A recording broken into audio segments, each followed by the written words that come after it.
Welcome to CFTC Talks. I'm your host, Andy Bush. Remember, at the end of the program, there's an important disclaimer for you to listen to. Hey, in our journey to learn about the markets we watch, we spend a lot of time navel-gazing, trying to understand where and how the economy plays a role. And to do that, we need to understand what influences the economy. And of course, one of the biggest influences on the economy is the cost of money or interest rates. Now, 2018 is going to be a critical year for watching and understanding the actions of the people charged with setting interest rates, commonly known as the Federal Reserve or the Fed. Remember, there will be a brand new chair of the Federal Reserve in February, Jay Powell. And the markets are going to be keenly interested in his leadership and the Federal Open Market Committee, or the FOMC, after Chair Yellen leaves at the end of January. With this in mind, I thought it would be a great time to bring on someone who has done considerable research on monetary policy, especially on quantitative easing, or QE, for the major global central banks. And Chris Neely is an economist at the St. Louis Federal Reserve, and with Brett Foley, they produced a piece of research entitled 4 Stories of Quantitative Easing. It covers what the Fed, the Bank of England, the Bank of Japan, and the European Central Bank have done to help stabilize prices and stimulate their economies. So Chris, welcome to CFTC Talks. Well, thanks very much, Andy. I appreciate being here. Before we get started, I'd like to let everybody know that the views expressed are my own and don't necessarily reflect those of the Federal Reserve System or anybody in the Federal Reserve System. It's great. I really enjoyed reading your piece. It was so helpful in so many ways, but it's just great to have you on to discuss your research and, of course, what has to be the number one topic for the markets in 2018. It sure is. It sure looks like it's going to be an important topic again this year. Yeah, so let's dive into it a little bit right away, and let's start off with some basic stuff here for our listeners. And I think it's just always helpful to go back to the core principles and the core basic assumptions with central banks. What is the core basic assumption of how monetary policy works? Well, traditionally, when we teach macro, we teach our students that monetary policy works through the central bank buying and selling government debt in order to influence interest rates. And almost all the time, we're talking about influencing short-term interest rates. It's only in the last 10 years that central banks have widely tried to influence long-term rates. Mm-hmm. Although I should mention there have been some previous experiments with influencing long-term rates, but in the last 10 years, that has become much more important. I see. And with that kind of core assumption of monetary policy, it doesn't always work out, right? I mean, as far as cutting interest rates, and I guess maybe the best example of this is Japan in 2000 and really the financial crisis in 2000 and 2009, as far as having lower interest rates really work its way through to stimulate the economy and stabilize prices. Well, you ask a very good question, and it's probably a question that a lot of people have. And I think that an important thing to remember is that we have to keep in mind that monetary policy isn't a magic wand. But we also, when we evaluate the effects of monetary policy, we have to consider what would be the counterfactual, what would have happened to the economy in the absence of the monetary policies that were undertaken. And for example, in the case of Japan in the early 2000s, although Japan still had sluggish growth in the period, say, 2000 to 2006, a lot of researchers have determined that their monetary policies did in fact lower long-term interest rates and did in fact help the economy at least a bit. Other researchers have criticized the governors or the leadership of the Bank of Japan for not being consistent with their message on monetary policy and have suggested that this inconsistency hurt their ability to influence the economy. That's interesting. Well, in that vein, why don't we start off with walking our listeners through how, under normal policy, a central bank can influence asset prices? Sure. So ordinarily, when, for example, a central bank wishes to influence asset prices, it will go out and buy or sell some short-term government debt in order to either decrease or increase the supply of money that's available to financial markets, that is, to make money scarcer or more abundant. And if money becomes scarcer, then interest rates rise. If it becomes more abundant, then interest rates tend to fall. And other assets are influenced by the behavior of interest rates. So, for example, if interest rates fall, equity prices tend to rise, the local currency tends to depreciate, and long-term interest rates tend to move in the same direction as the short-term interest rate. Right, and the tool for interest rates in the past, right? Prior to quantitative easing, has really been just at the short end, right? Where you're trying to influence really the Fed funds rate, and you target that. That's what a lot of people see. Obviously, what's happened in the last year is that the FOMC's raised the target rate or target range for Fed funds from 50 basis points up to a quarter to 1.5%. So in that way, they're just looking at trying to get the short end. But how? And you mentioned that the long end sometimes comes along, but sometimes it doesn't. So it's not a one-to-one relationship, right? No, it's not. It doesn't always come along. But if you look at things systematically, short rates do tend to have systematic effects on long rates. So while the effect is not mechanical and certain, on average they do have an effect in the same direction on long rates. Yeah, right. Because it's just basically you're making a decision as an investor to whether you just, invest in a series of short-term bonds or whether you buy the long bond, right? I mean, that's kind of the way that the cascading effect works through with rates. Right. Essentially, right? Sure. All right. So that was about 4 questions leading up to this one. So let's get into quantitative easing, because I think that's what's interesting, and this is the sandbox globally that everybody's been in really since about 2008. So let's talk again. We're getting to basics here, but I think it's so important to go back to these things to understand what to look for in the future and things like that. But what's the major difference between credit easing and quantitative easing? That's a really good question. And Chairman Bernanke discussed this in one of his speeches in 2009. If you're talking about pure quantitative easing, any action that increases a narrow measure of the money supply called the monetary base, any action that increases the monetary base is technically quantitative easing. Credit easing, on the other hand, is more multifaceted, and it focuses instead on just the size of the monetary base. It focuses on the composition and size of the Federal Reserve's balance sheet. So, for example, on what types of assets that the Federal Reserve buys or sells, and of course, when the Federal Reserve buys or sells an asset, that means that the public either doesn't hold it or gets to hold it, and so that influences the public's behavior. So a lot of credit easing, most credit easing, could be considered quantitative easing, but not all quantitative easing is credit easing.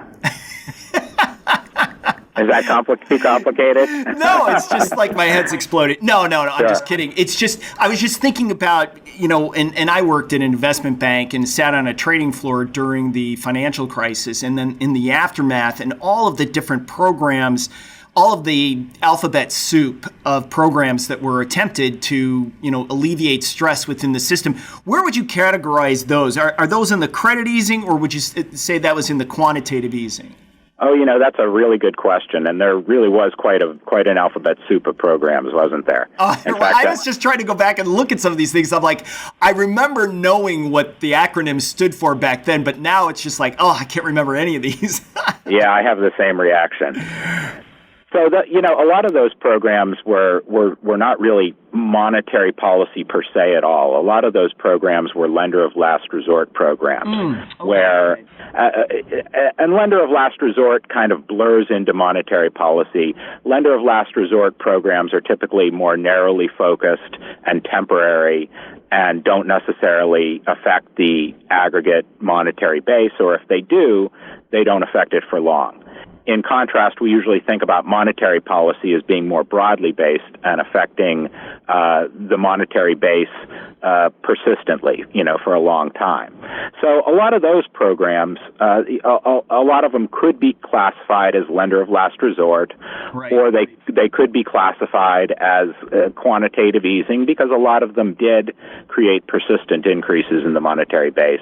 But because they were also focused on easing credit conditions in specific markets, I would classify most of those programs as some sort of credit easing as well. Yeah, I was just thinking about the commercial paper program that was brought about after the issues with GE came up, and just how that market just essentially stopped functioning.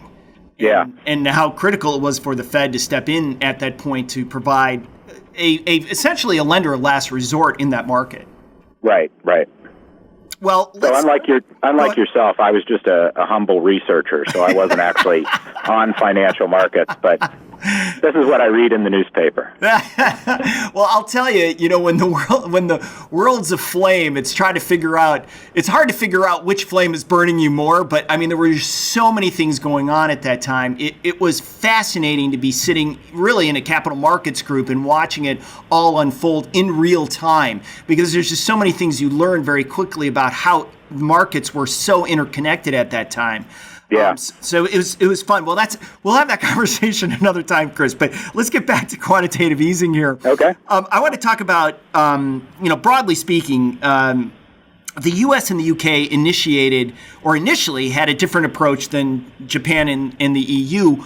Why was it? Why were those two so different, and why the difference? What did the Japan and the EU that was do so different at first, as opposed to the U.S. and the U.K.? Well, a major distinction between the U.S. and U.K. monetary policies, or unconventional monetary policies, after the financial crisis and those of the Bank of Japan and the ECB were that the U.S. and U.K. focused much more on bond markets and buying and selling bonds in order to influence bond yields, while the Bank of Japan and the European Central Bank concentrated a lot more on programs in order to help their banking system. And a major reason for this, I think, is that the U.S. and U.K. are both, their economies are both based on bond markets. So firms in the U.S. and U.K. typically raise funds through commercial paper, through issuing bonds and so forth. Whereas in Japan and Europe, firms are typically much more dependent on the banking system. That's interesting. So as far as capital formation goes, the U.S. and the U.K., that's for companies, that's really what they do. So they issue paper, bonds, whatever. In the Japan and EU, for liquidity, I guess, is a better way maybe of putting it, they're really more tied into their banking system. And so the thinking was the initial foray into easing credit conditions had to go through the banks. You had to ease and make sure that channel or mechanism by which monetary policy was working flowed in that direction initially, because that's the way that those markets worked as opposed to the United States and UK. Yeah, and I think another important distinction or another important point to raise along these lines is that the ECB used unconventional monetary policy to deal with its sovereign debt crisis, which wasn't an issue that faced the U.S., UK, or Japan. So part of what the ECB has done in terms of unconventional monetary policy in the last 10 years has been quite unrelated in its goals to anything that the other major central banks had to deal with. Yeah, that's a great point. And I was just thinking, if you think about the structure or the size of the bond markets, right, in the U.S. and the U.K., they're so much bigger than what they were for the European Union, right? And so, so that creates a problem for the European Central Bank in the sense of the size of the market that they're trying to influence. And I think this is one of the key issues maybe for that central bank, and has been ever since they started their program, was, hey, how many bonds can you buy? Because in the United States, we have this massive treasury market. In Europe, it's not structured that way. Yeah, and they have a lot of difficulties with buying bonds. I mean, initially, I think that they had legal problems buying bonds, although I think they took steps to, get around that hurdle. But they also, have the difficulty that they have many member nations, and whose bonds are you going to buy, and in what quantity, and what if some nations, the quality of their bonds isn't or their bonds aren't as safe as other nations. Right. So they've got a lot of problems with buying bonds. Yeah, they got a lot on their plate. But Japan has a massive JGB market in which they've been buying and buying and buying, and now they own a very large portion of that market. Is that, how does that play into the transmission mechanism? Well, that's a good question. One thing one important point to keep in mind with all issues of central banks buying bonds and whatnot is that when central banks buy bonds, they're exchanging one form of government debt, that is money, for another form of government debt, that is bonds, with the public. So they're simply shifting the type of government debt that the public holds. So in the case of Japan, as they hold more of the huge Japanese government bond market, they're also putting a lot of liquidity into the hands of the public. And the public is, as in other countries, is basically holding that liquidity as an asset rather than as money per se for transactions. Mm-hmm. Yeah, I think that's, I was just thinking too, as we look at this, and something I should have brought up earlier was why did these entities, why did central banks go to quantitative easing? Is because in the United States, I know once you get to the zero bound of interest rates, then you really can't do much more on short-term interest rates. And you really have to think about creatively, which is what all these banks did, was creatively, what else can you do to influence rates? And I think that's where they all came to the same conclusion, right? They did, yeah. And in fact, if you look back a little bit, obviously the Bank of Japan was doing forms of quantitative easing, although a little bit different than what was done later by, say, the U.S. and U.K.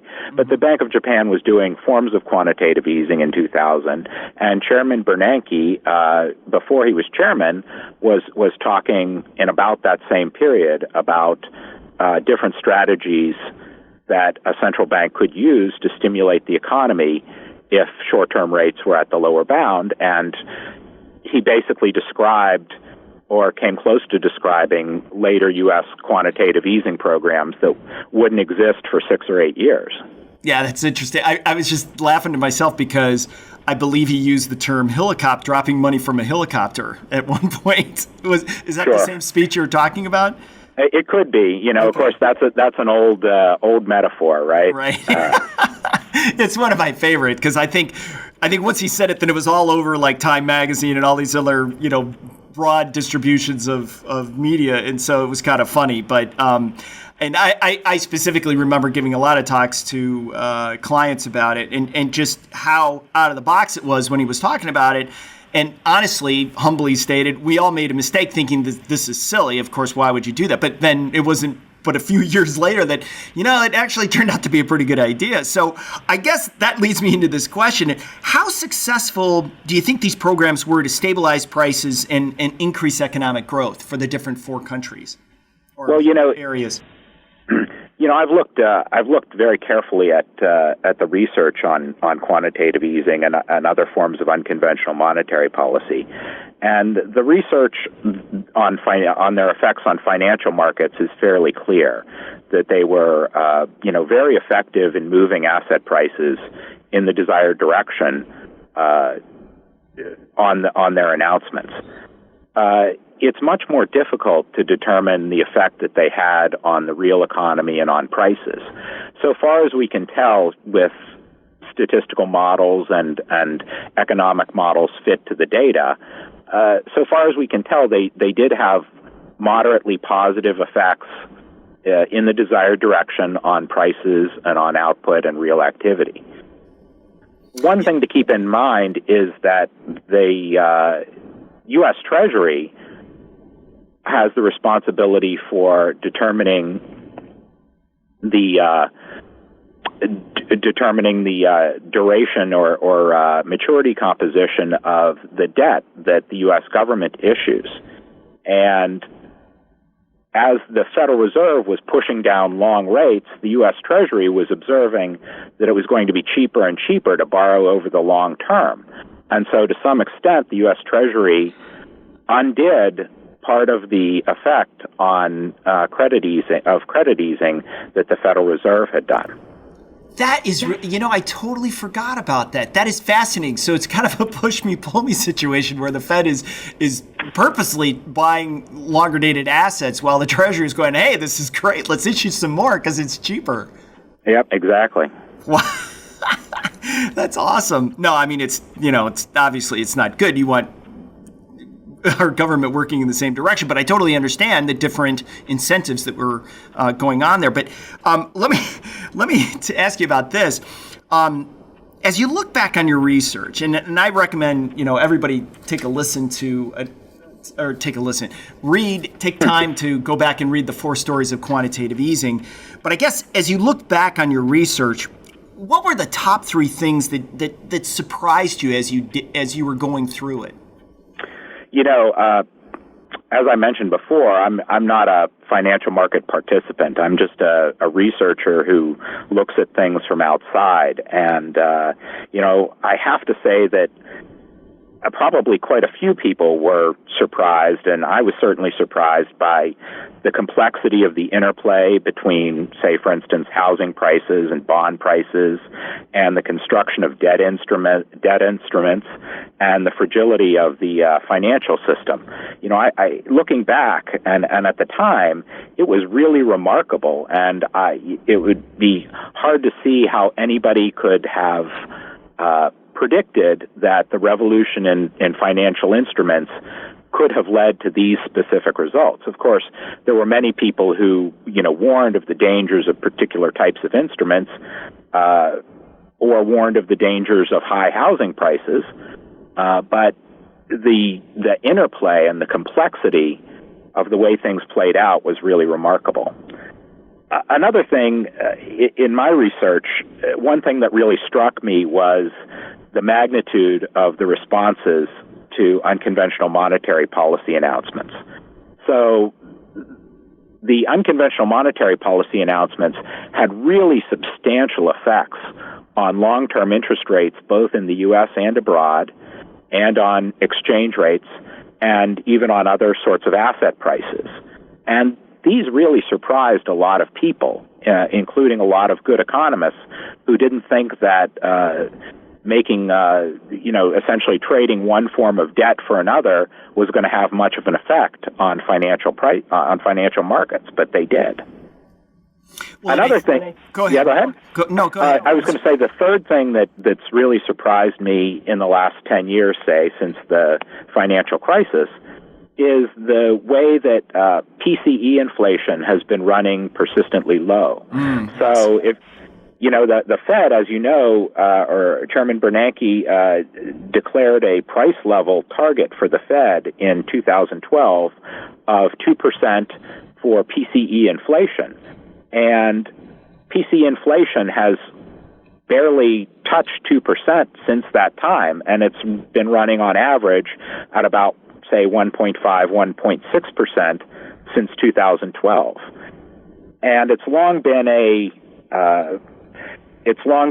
widely held belief among monetary economists that central banks have control over average inflation rates over any, reasonably long period, like, say, 5 or 10 years. But the PCE inflation has just remained stubbornly low. Yeah, I think that is a really great point. That's certainly something that we spend a lot of time on, because not only is it here in the United States, but it also obviously in Europe and Japan and elsewhere, that you're just not seeing the levels of inflation that you would normally associate with, let's say, unemployment at 4.1%.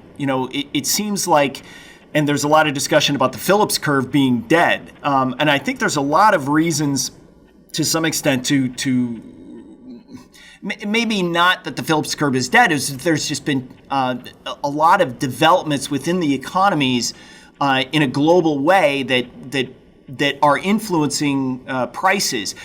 The Amazon effect, bringing on so many additional workers when the steel curtain fell back in the 90, and then that's just carried forward to today, where the global economy is more interconnected and therefore price pressures are so much stronger, or just not picking up on things that are adding to productivity. So there's a wide range of things here that it's really interesting to see that are tough to put your finger on to say, gosh, in the past, this is what used to happen, but it's not happening today.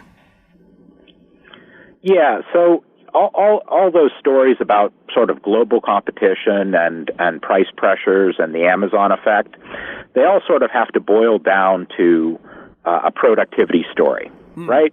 So they all keep prices low by raising productivity, and so productivity should translate into growth. But in fact, we've had pretty moderate growth over the last 10 years or so, so certainly in certain sectors like Amazon, perhaps productivity has been very high and has helped to keep down price pressures. But in the overall economy, it's hard to make a case that productivity growth has been so strong that it's been keeping inflation down. Yeah, that's a great point. Let me just switch gears here just a little bit. I almost said switch curves because I want to talk about the yield curve. Why do people continue? I mean, first of all, let me just say the yield curve, it's going to be a hot topic in 2018 for the markets. We have a lot of people talking about how it's important. Why do the markets focus on this? What is its predictive capabilities? Well, I think that the markets focus on it because the yield curve has a history of forecasting recessions. So if you go back about 20 years, there were some economists, I think, at the New York Fed who were the first ones to really carefully document the success of the yield curve in forecasting recessions. And essentially, they showed that every time the yield curve became inverted, that is, short rates became higher than long rates, that a recession was very likely, that it was a very good predictor of recessions. Now, in the last few recessions, it seems that every time that there's a recession, people say, well, yeah, the yield curve is inverting, but this time is different, and here's why it's different, and it's not going to forecast a recession. Right. And it seems like every time it does forecast a recession. So I don't do forecasting myself, and I'm not, either telling you to pay attention to the yield curve or not pay attention to it. But, certainly historically, the yield curve has had one of the best forecasting performances of any simple measure that we could come up with. So I guess you could say, I think it is, since World War II, an inverted yield curve has preceded every recession, but it's not predicted every recession, right? Because sometimes you get an inverted yield curve and you don't have a recession. Yeah, that's true. Okay, that makes sense. All right, one last question before I let you go, and I'm sorry we kind of gone on long here, but I just love this information. Looking into 2018 and given your research, what do you think will be the biggest challenges or unknowns for monetary policy? As we look ahead on monetary policy, we're at a particularly interesting time.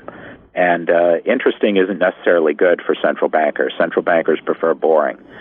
And it's interesting because the long-run growth rate of the economy is very difficult to judge. And usually when we expect low long-term growth, we would also get low long-term yields. And in fact, this is what we're observing. But then again, we don't really know whether that's a prediction of low long-run growth or whether it simply reflects an unusually high demand for safe assets, either for safety or to use for collateral in transactions. And looking ahead, this feeds into kind of the third related theme, which is that looking ahead, it's going to be very difficult to gauge the stance of monetary policy. And one reason for that is that the potential for the economy is difficult to judge. And when we try to measure whether monetary policy is, for instance, accommodative or not accommodative, we have to measure it according to the potential of the economy. And if we don't know what the potential of the economy is, it's really hard to judge what monetary policy is doing to the economy. Another reason why it's difficult to judge or why it's become more difficult to judge the stance of monetary policy is that the distinction between money and bonds has been blurred by the fact that the Fed can now pay interest on on reserves that commercial banks hold with the Federal Reserve. And, while there are certainly very good reasons to think that it's a good thing to pay interest to commercial banks for the reserves that they hold with the Fed, it also means that those reserves function a little bit like money in that they can be used for transactions, but also a little bit like bonds in that they pay interest. So it sort of blurs what, at least long ago, was a tight distinction between money and bonds. That's a great point. All right, St. Louis Federal Reserve economist Chris Neely, thanks for coming on the show today. Well, thanks very much for having me on, Andy. It's been a pleasure. All right. Well, that's a wrap for this show. We'll be back with another guest on our quest to learn about the markets we watch next week. I'm Andy Bush. Thanks for listening.